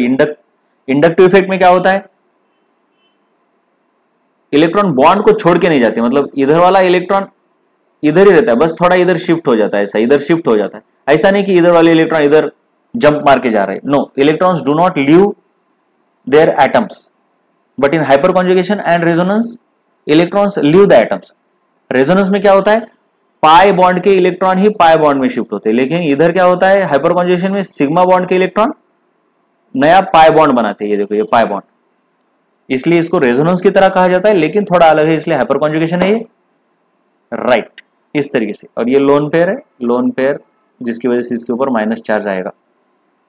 तो यहां पे एक ही समझ में आता है, जितने ज्यादा अल्फा हाइड्रोजन है उतने ज्यादा कंट्रीब्यूटिंग स्ट्रक्चर्स रहेंगे, मतलब ये भी दे सकता है, जितने ज्यादा कंट्रीब्यूटिंग स्ट्रक्चर उतने ज्यादा क्या होगा, ये स्टेबल होगा मॉलिक्यूल। सो जितने ज्यादा अल्फा हाइड्रोजन उतना ज्यादा स्टेबल मॉलिक्यूल या फिर स्टेबल कैटायन होगा।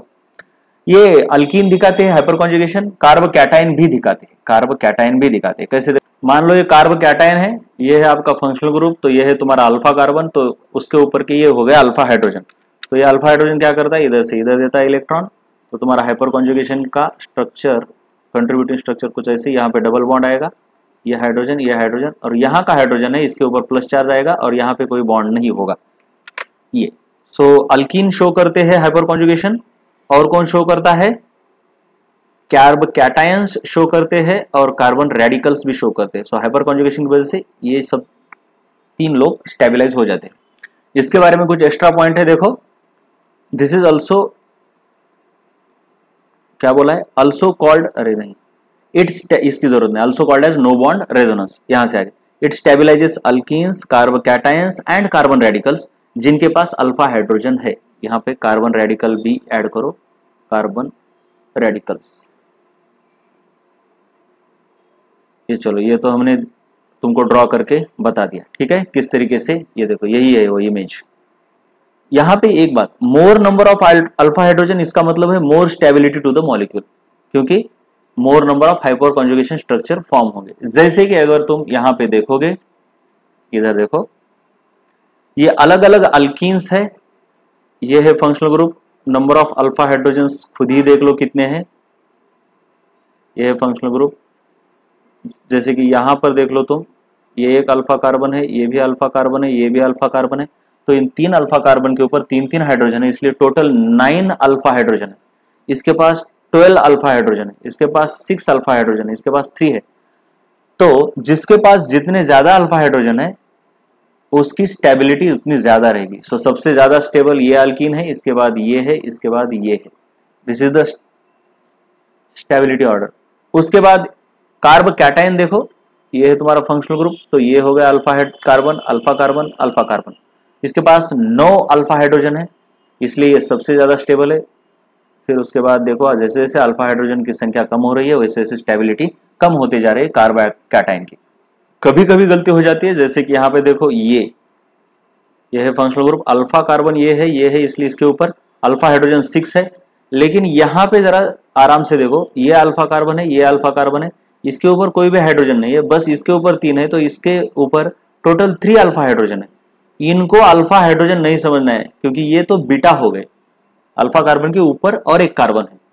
तो ऐसे मेजर करते हो थोड़ी सी चतुराई बरतनी है तुमको। इसके बाद यहां पे क्या बोला है देखो, चलो,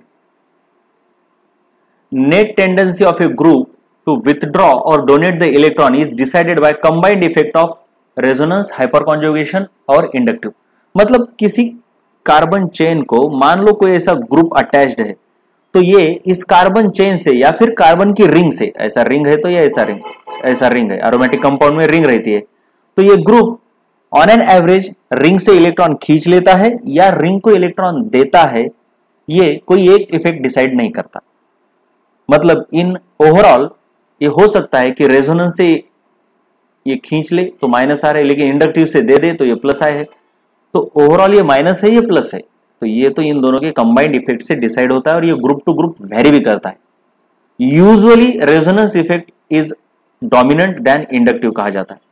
मतलब ये माइनस आए प्लस आए और माइनस आ रहे हैं तो ओवरऑल ये माइनस होगा ग्रुप, मतलब खींचने वाला ग्रुप, इलेक्ट्रॉन विड्रॉइंग ग्रुप कहेंगे उसको। फॉर एग्जाम्पल चलिए इधर देखते, जैसे कि तुम देखोगे इधर, ये देखो इधर देखोगे इस OR को, ये ऑक्सीजन है, मोर इलेक्ट्रोनेगेटिव है, इसलिए इंडक्टिव इफेक्ट तो ये माइनस आई दिखाएगा। लेकिन रेजोनेंस के लिए ये लोन पेयर देखो, ये कॉन्जुगेटेड सिस्टम दिख रही है, lone pair, single bond, double bond. लेकिन ऑक्सीजन खुद की तरफ अभी ले भी नहीं सकता क्योंकि इधर लेने वाला कोई है ही नहीं, तो ये इलेक्ट्रॉन देगा बाय रेजोनेंस, तो प्लस आर है, माइनस आई है प्लस आर है, तो कंबाइंड क्या हो गया, कंबाइंड रेजोनेंस के हिसाब से तो ओवरऑल प्लस है, मतलब ओवरऑल इलेक्ट्रॉन देने वाला है। So this is electron donating group overall, क्योंकि resonance is dominant effect than inductive effect usually. बस हैलोजन में ऐसा उल्टा होता है कि जिसमें inductive effect is dominant than resonance effect. Halogen को छोड़ के बाकी सभी में resonance is dominating effect than inductive effect. वैसे इस ग्रुप को अगर देखा जाए तो ये कार्बन ऑक्सीजन, मतलब ये यहाँ पे ऑक्सीजन है इसलिए मोर इलेक्ट्रोनेगेटिव है, भले ही इधर कार्बन है इधर कार्बन है, लेकिन इधर ऑक्सीजन है इसलिए मोर इलेक्ट्रोनेगेटिव हो जाता है, ये group as a whole more electronegative हो जाता है। तो इंडक्टिव इफेक्ट में तो ये माइनस आई की तरह काम करेगा, खुद की तरफ इलेक्ट्रॉन खींचेगा माइनस आई। और रेजोनेंस में भी 2 पॉसिबिलिटीज है, मैंने बोला इधर भी दे सकता है या ऐसे या फिर ऐसे भी ले सकता है, यहाँ पॉसिबिलिटीज है, यहाँ पे पॉसिबिलिटी नहीं थी, तो मैंने क्या बोला कि ऑक्सीजन ज्यादा ताकतवर है तो खींचेगा, तो रेजोनेंस इफेक्ट से भी ये क्या करेगा, ये इधर खींचेगा, तो इधर के इलेक्ट्रॉन इधर आएंगे, तो रेजोनेंस इफेक्ट में ये खुद की तरफ खींच रहा है तो माइनस आर है, तो यहाँ तो कोई टेंशन नहीं, दोनों के दोनों माइनस है, मतलब इंडक्टिव से भी इलेक्ट्रॉन खींच रहा है, रेजोनेंस से भी खींच रहा है, तो ये ओवरऑल माइनस ही ग्रुप हो गया, मतलब इलेक्ट्रॉन विथड्रॉइंग ग्रुप हो गया ये, मतलब रिंग से ये ओवरऑल इलेक्ट्रॉन खींच रहा है। अब देखो मैंने यहाँ पे कुछ कंपाइलेशन करके रखा है, groups plus R minus R plus I minus I, इनमें से कौन सी कैटेगरी में फॉल होते हैं। तो देखो ये यहाँ पे तो कुछ है ही नहीं, बस minus I plus R minus, सभी के सभी ग्रुप यूजुअली माइनस आई ही है। प्लस आई सिर्फ अल्काइल ग्रुप रहते हैं, प्लस आई सिर्फ अल्काइल ग्रुप रहते हैं, इसको इधर क्यों डाला, बस वो भी प्लस आई नहीं रहते, बेसिकली वो हाइपर कॉन्जुगेशन दिखाते हैं, हाइपर कॉन्जुगेशन। एक अल्काइल ग्रुप ऐसा है, इसके बारे में देखो, अल्काइल ग्रुप ऐसा है जो कि अगर इधर लग गया मतलब CH3, तो इंडक्टिव इफेक्ट भी इनका प्लस रहता है और रेजोनेंस इफेक्ट भी इनका प्लस रहता है। बेसिकली ये रेजोनेंस नहीं, रेजोनेंस की तरह हाइपर कॉन्जुगेशन ये इफेक्ट है, तो ये प्लस H और प्लस I दिखाते हैं, इसलिए ओवरऑल मिलके ये प्लस ही रहते हैं, इनमें रेजोनेंस नहीं होता।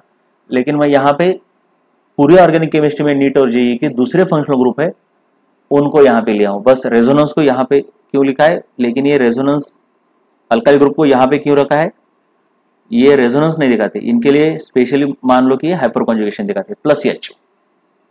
बाकी सभी ग्रुप अब देखो इस कैटेगरी में आते, मतलब सभी के सभी माइनस आई है और या तो प्लस आर है या फिर प्लस माइनस आर है।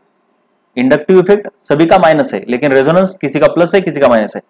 तो यहाँ पे जो लिस्ट ऑफ ग्रुप्स दिया है मैंने, इसको तुमको रटना पड़ेगा। ये सभी प्लस आर वाले हैं, ये सभी माइनस आर वाले हैं, और ये सभी के सभी माइनस आई ही है। तो ओवरऑल तो इनको हम बोलते हैं इलेक्ट्रॉन डोनेटिंग ग्रुप, मतलब प्लस बोलते हैं। ये ओवरऑल इलेक्ट्रॉन देते हैं, क्यों देते हैं, क्योंकि इनका रेजोनेंस इफेक्ट प्लस है। और मैंने बोला कि इंडक्टिव से ज्यादा इंपॉर्टेंट रेजोनेंस इफेक्ट रहता है। और इनको बोलते हैं हम इलेक्ट्रॉन विड्रॉइंग ग्रुप्स, या फिर माइनस, या फिर ये लेने वाले ग्रुप है। क्यों, क्योंकि इनका रेजोनेंस माइनस है। इनका तो रेजोनेंस भी माइनस है और इंडक्टिव भी माइनस है, इसलिए तो ये माइनस ही है। लेकिन प्रॉब्लम यहां पे आती थी, ज्यादा यहां पे आती है, लेकिन रेजोनेंस का सुनना पड़ता है, इसलिए ये पॉजिटिव है ग्रुप। एक्सेप्ट हैलोजेंस, ये हैलोजेंस ही ऐसे है जिनमें inductive effect is more dominant than resonance effect, इसलिए इंडक्टिव इफेक्ट का सुनना पड़ेगा।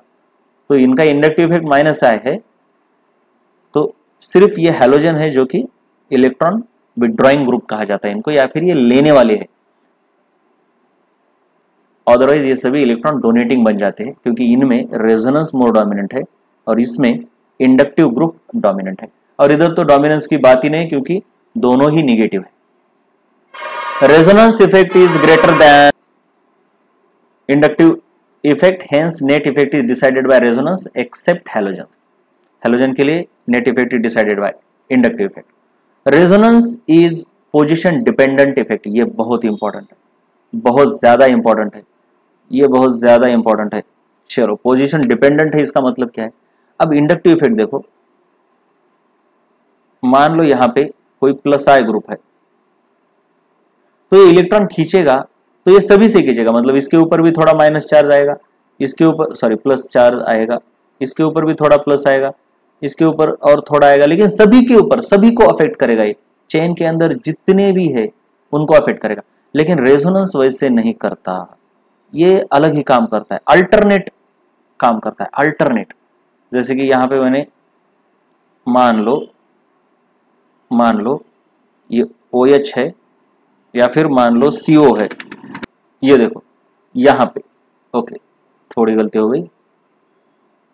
अब मान लो यहां पे देखो कॉन्जुगेटेड सिस्टम है, ये देखो ये वाली कॉन्जुगेटेड सिस्टम है, double bond single bond double bond, तो इलेक्ट्रॉन इसने खींच लिए, तो इधर से ऐसे आते हैं। अब इलेक्ट्रॉन खींच लिए तो सभी के ऊपर negative charge sorry positive charge नहीं आता, ये इस तरीके से आता है।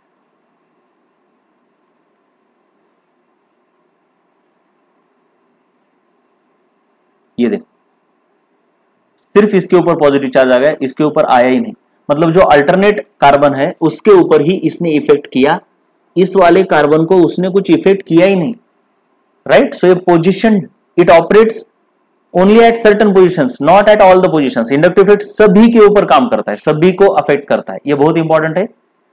जैसे कि अगर तुम एरोमेटिक कंपाउंड्स में देखोगे तो ये रेजोनेंस इफेक्ट सिर्फ ऑर्थो और पैरा पोजीशन के ऊपर ही काम करता है, मतलब अल्टरनेट पोजीशन के ऊपर ही काम करता है। जैसे कि from meta position resonance has no effect, meta position के ऊपर कोई इफेक्ट नहीं रहता। क्यों नहीं रहता, ये देखो इधर, इधर देखो जरा, इधर देखो, इधर मैंने दो निकाले हैं, ये देखो ये कोई एरोमेटिक रिंग है, मतलब यहां पे मान लो ऐसा कोई ग्रुप है, ये एरोमेटिक रिंग है, यहां पे कोई ऐसा ग्रुप है O-, तो इसके रिस्पेक्ट में ये पोजीशन ऑर्थो हो जाती है, ये मेटा हो जाती है, ये पैरा हो जाती है। वैसे ही ये ऑर्थो हो जाती है, ये मेटा हो जाती है, ये पैरा हो जाती है। तो अब इसका रेजोनेंस किस तरीके से काम करता है देखो, अरे नहीं ये इसका एग्जांपल नहीं है, बताता हूं मैं अभी। तो देखो मान लो यहां से इलेक्ट्रॉन इधर चले गए, तो इधर से इधर आएंगे, तो इसका क्या हो जाता है देखो, ये O ऐसे और इधर माइनस आ गया, मतलब ऑर्थो के ऊपर आ गया। अब इसके आगे क्या होता है देखो जरा, ये इलेक्ट्रॉन इधर चले गए तो ये इधर जाएंगे, तो ये डबल बॉन्ड और इधर माइनस आ गए। यानी माइनस चार्ज पहले यहां पे आ गया, उसके बाद डायरेक्टली यहां पे आ गया, मतलब ऑर्थो से लेकर डायरेक्टली पैरा पर, मेटा पर माइनस चार्ज आया ही नहीं इसने जो दिया, तो इसका इफेक्ट मेटा पोजीशन पर है ही नहीं। प्लस आर इफेक्ट रहे या माइनस आर इफेक्ट रहे, रेजोनेंस की बात कर रहा हूं मैं, ये दोनों सिर्फ ऑर्थो और पैरा पोजीशन को ही अफेक्ट करते हैं, मेटा पोजीशन को ही अफेक्ट नहीं करते। चलो हाँ, यहां पे एग्जांपल थोड़ा और दिया है, देखो यहां पे देखोगे तुम तो अब दो ग्रुप दिए हैं, बेसिकली दो ग्रुप। हम यहां पे बात क्या कर रहे हैं कि इसके रेजोनेंस की बात करें, नहीं,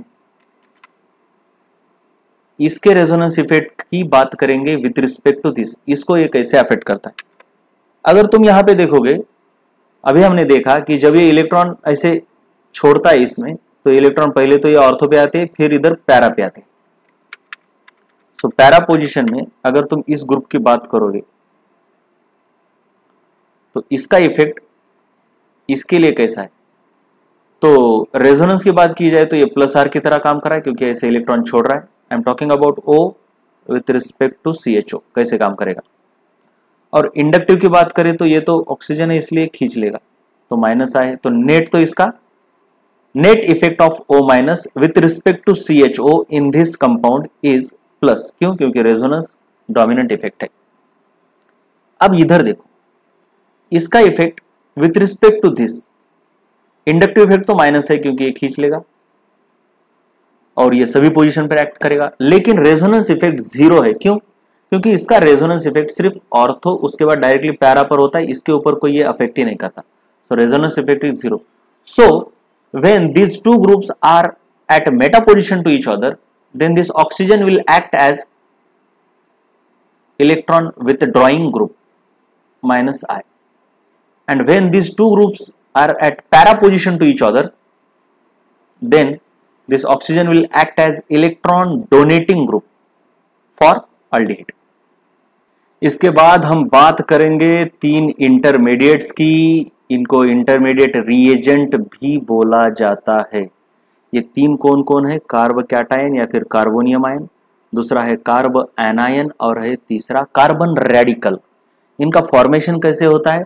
मान लो कोई रिएक्शन, उसमें हेट्रोलाइटिक बॉन्ड फ्यूजन कुछ इस तरीके से हो गया, तो ये कार्ब कैटायन फॉर्म होता है जिसके ऊपर प्लस चार्ज आता है। अगर कोई रिएक्शन ऐसी हो, कार्ब एनायन कैसे फॉर्म होता है, इधर जरा गलती हो, अगर इस तरीके से, ओ ये गलती यहां भी हो गई, ये इस तरीके से ब्रेक होना चाहिए ऐसे, तब कार्ब कैटायन फॉर्म होता है। अगर ये इस तरीके से ब्रेक होता है, मतलब कार्बन इस Y से ज्यादा इलेक्ट्रोनेगेटिव है, तब कार्ब एनायन फॉर्म हो जाता है जिसके ऊपर माइनस चार्ज होता है। और मान लो कार्बन और Y की इलेक्ट्रोनेगेटिविटी सिमिलर है, तब होमोलाइटिक बॉन्ड फ्यूजन होगा। उसके लिए हम हाफ हेडेड एरो इस्तेमाल करते हैं। तो इसके ऊपर एक ऐसा एक रेडिकल, मतलब एक इलेक्ट्रॉन आ जाता है, कार्बन डॉट रेडिकल, इसको बोलते हैं कार्बन रेडिकल, एक अनपेयर्ड इलेक्ट्रॉन है। इसका हाइब्रिडाइजेशन sp2 है, इसका sp3 है और इसका फिर से sp2 है। इन दोनों की बहुत सारी चीजें कॉमन रहती है, इन दोनों की बहुत सारी चीजें कॉमन रहती है। इसके बाजू में वैलेंस इलेक्ट्रॉन 6 है, ये बताने की जरूरत नहीं, बहुत ही आसान है। इसका अब तुम लुईस स्ट्रक्चर निकाल के देख लो, ये H और ये H और ये प्लस चार्ज। प्लस चार्ज के अंदर तो कोई इलेक्ट्रॉन नहीं रहते, तो यहाँ पे 2 इलेक्ट्रॉन, यहाँ पे 2 इलेक्ट्रॉन, यहाँ पे 2, तो 6 हो गए। जबकि ऐसा अगर है और ये माइनस चार्ज है, माइनस चार्ज यानी खुद 2 इलेक्ट्रॉन रहते हैं, ये 2 इलेक्ट्रॉन, तो ये 1 2 3 4 5 6 7 8, टोटल 8 इलेक्ट्रॉन। और कार्बन रेडिकल की बात ऐसी होती है, ये ऐसे, ये ऐसे, ये ऐसे, और एक ही इलेक्ट्रॉन रहता है, मतलब 1 2 3 4 5 और 6 7, हर एक बॉन्ड में 2 इलेक्ट्रॉन रहते हैं, राइट, इस तरीके से। अब ऑक्टेट तो सिर्फ कार्ब एनायन का ही कंप्लीट है, इनका इनकम्प्लीट है, इसलिए इसको इलेक्ट्रॉन डेफिशिएंट बोलते हैं, यानी इलेक्ट्रोफाइल। इलेक्ट्रॉन डेफिशिएंट यानी इलेक्ट्रॉन कम है, इसलिए इलेक्ट्रॉन चाहिए, इसलिए इलेक्ट्रॉन को ये लव करता है, इसलिए इलेक्ट्रोफाइल। इलेक्ट्रो का मतलब इलेक्ट्रॉन, फाइल का मतलब लव, इलेक्ट्रॉन लविंग है। जिसके पास इलेक्ट्रॉन नहीं है वो इलेक्ट्रॉन से प्यार करता है, ऐसे जो नहीं है वो चीज चाहिए उसको। तो ये भी इलेक्ट्रॉन डेफिशिएंट है, इलेक्ट्रोफाइल है। ये इलेक्ट्रॉन रिच है, इसलिए न्यूक्लियोफाइल है। इनकी geometry sp2 trigonal planar, sp2 trigonal planar, sp3 pyramidal geometry है। ये हमने देखा हुआ है ऑलरेडी, एक लोन पेयर है वगैरह, ये बॉन्ड चैप्टर में देखा हुआ है। स्पेशल फीचर देखेंगे अगर हम, तो इसमें mtp ऑर्बिटल रहता है, इसके अंदर लोन पेयर रहती है, यहाँ पे unpaired electron in p orbital रहता है। इनका स्ट्रक्चर निकाल के देखो, इनका स्ट्रक्चर निकाल के देखो तुम। ये मान लो कि हमने अगर कार्ब कैटाइन, ये कार्ब कैटाइन है, ये कार्बन रेडिकल है और ये कार्ब एनायन है। कैटाइन का ये ऐसा कार्बन है और ये ऐसे 3 हाइड्रोजन ऐसे ऐसे ऐसे रहते हैं और p ऑर्बिटल ऐसे ऊपर नीचे रहता है, जो कि एम्प्टी रहता है कार्ब कैटाइन में। कार्बन रेडिकल में इसमें बस एक इलेक्ट्रॉन रहता है और कार्ब एनायन में क्या होता है, ये 3 ऐसे sp3 हाइब्रिडाइजेशन है इसलिए 3 ऐसे लोग रहते हैं और ये जो sp3 एक है इसके अंदर 2 मतलब एक लोन पेयर रहती है। ऐसा स्ट्रक्चर है इनका। ओके, सबसे ज्यादा इंपॉर्टेंट होती है जिसके ऊपर सबसे ज्यादा क्वेश्चन आते हैं, ये है stability order of carb cation, carb anion और रेडिकल। कार्ब कैटायन और रेडिकल इन दोनों की स्टेबिलिटी ऑर्डर सेम है, इसकी बस अलग है। क्यों स्टेबिलिटी ऑर्डर सेम है? क्योंकि ये भी इलेक्ट्रॉन डेफिशिएंट है, ये भी इलेक्ट्रॉन डेफिशिएंट है, ये इलेक्ट्रॉन रिच है। अब देखते हैं ये स्टेबिलिटी ऑर्डर ऐसी क्यों है। पहले देखेंगे कार्ब कैटायन। कैटायन का मतलब होता है जिसके ऊपर पॉजिटिव चार्ज है, तो ये पॉजिटिव चार्ज है। अब मान लो ये एक कार्ब कैटायन है, ये तो प्राइमरी कार्ब कैटायन है। अब मान लो मैं यहां पे एक अल्काइल ग्रुप लगाता हूं, मतलब CH3 लगाता हूं,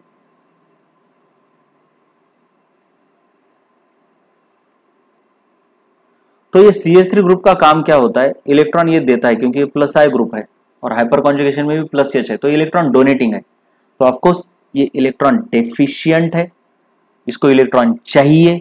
अब ये देने वाला है तो ये तो स्टेबलाइज हो गया, तो इसका मतलब है secondary carb cation, this is secondary carb cation is more stable then primary carb cation. ये जरा आराम से देख लो। ये अब और एक कार्बन में इसको लगा देता हूं, सॉरी सेकेंडरी नहीं, अब ये तो ये मिथाइल कार्ब कैटायन था, ये है तुम्हारा प्राइमरी कार्ब कैटायन। अब जब इसमें और एक मिथाइल ग्रुप लगा दो तुम, CH3 H CH3 प्लस, इधर से भी तुमको इलेक्ट्रॉन मिल रहे, इधर से भी तुमको इलेक्ट्रॉन मिल रहे, तुम तो और ज्यादा स्टेबल हो गए। तो ये secondary carb cation is more stable then primary carb cation. अब इसको और एक मिथाइल ग्रुप जोड़ दो तुम, तो इसको तो सभी तरफ से इलेक्ट्रॉन मिल रहे हैं, तो ये तो और स्टेबल हो गया। So tertiary is more stable than secondary. तो इस तरीके से तुम्हारे पास ये ऑर्डर बन के आती है। प्राइमरी मतलब कार्ब कैटायन में primary greater than secondary greater than tertiary. यही बात होती है रेडिकल की, क्योंकि रेडिकल के पास भी इलेक्ट्रॉन की कमी होती है, इसलिए उनको भी देने वाली चाहिए, प्लस आई ग्रुप चाहिए, प्लस आई ग्रुप चाहिए, देने वाले plus I group. Plus I group कौन है? ये methyl group, sorry alkyl group plus I रहते हैं। यहाँ पे मैंने ये CH3 निकाला है, उसके जगह पे और भी कोई ग्रुप चलता है, कोई भी अल्काइल ग्रुप तुम लगा दो तो स्टेबिलिटी बढ़ ही जाती है। सॉरी ये गलती हो गई, primary tertiary greater than secondary greater than primary, इस तरीके से स्टेबिलिटी ऑर्डर आती है। पहले सेकेंडरी टर्शियरी प्राइमरी यही समझ लो।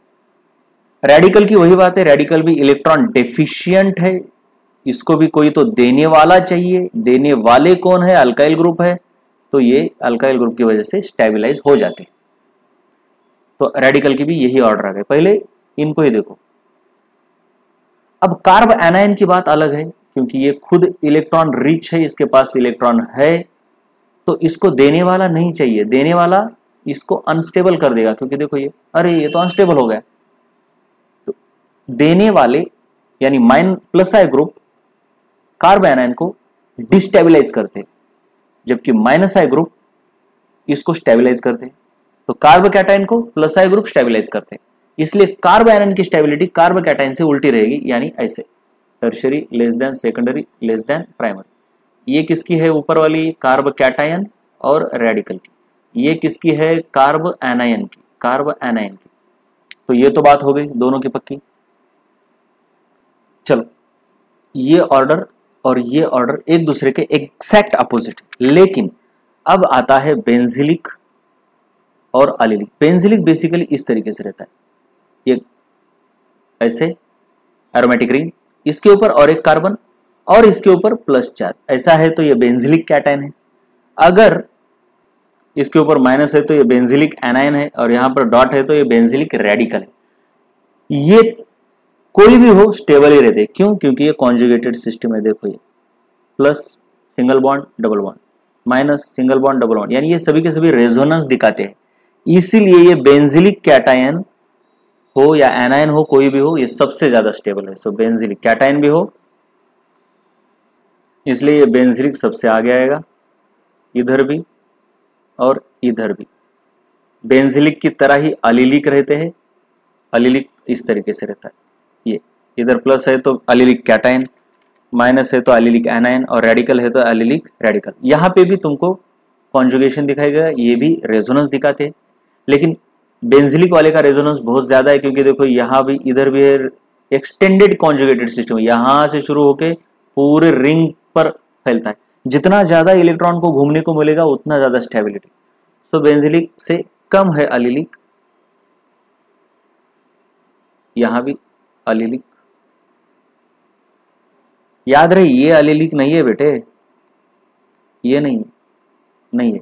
आराम से देखो, कॉन्जुगेटेड सिस्टम होनी चाहिए, डबल बॉन्ड सिंगल बॉन्ड और यहीं पे डॉट होना चाहिए, गलती नहीं करनी। ना तो ये अलिलिक है, डबल बॉन्ड उसके आगे सिंगल बॉन्ड चाहिए, ऐसे पीछे नहीं चाहिए। हाँ, अगर यहां पे इलेक्ट्रॉन रहता तो ये फिर अलिलिक हो गया। सो अलिलिक।